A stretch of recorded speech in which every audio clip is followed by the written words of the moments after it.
তারা তাদের সুবিধা মতো একটি মহা পরিকল্পনা বাস্তবায়নের উদ্যোগ নিয়েছে।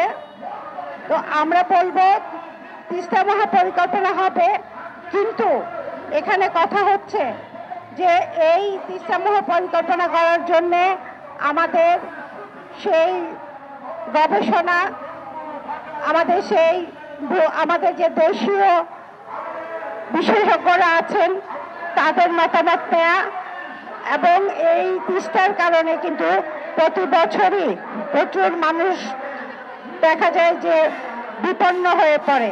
সেই বিপন্ন অবস্থা থেকে তারা যেন এই বিপন্ন অবস্থায় না পড়ে, এই বিপন্ন অবস্থা থেকে মুক্তির জন্য, এই বিপন্ন অবস্থা কাটিয়ে ওঠার জন্য আমরা যাই করি না কেন সেটার জন্য সুষ্ঠু এবং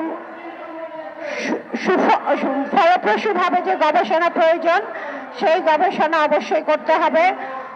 অন্যথায় দেখা যাবে যে এই মহাপরিকল্পনা করতে যেয়ে আমরা আরো হিতে বিপরীত করে ফেলেছি। আমরা মহাপরিকল্পনা বিরুদ্ধে নই, কিন্তু কথা হচ্ছে এটা যেন সুষ্ঠু সুন্দরভাবে করা হয়। ধন্যবাদ সবাইকে।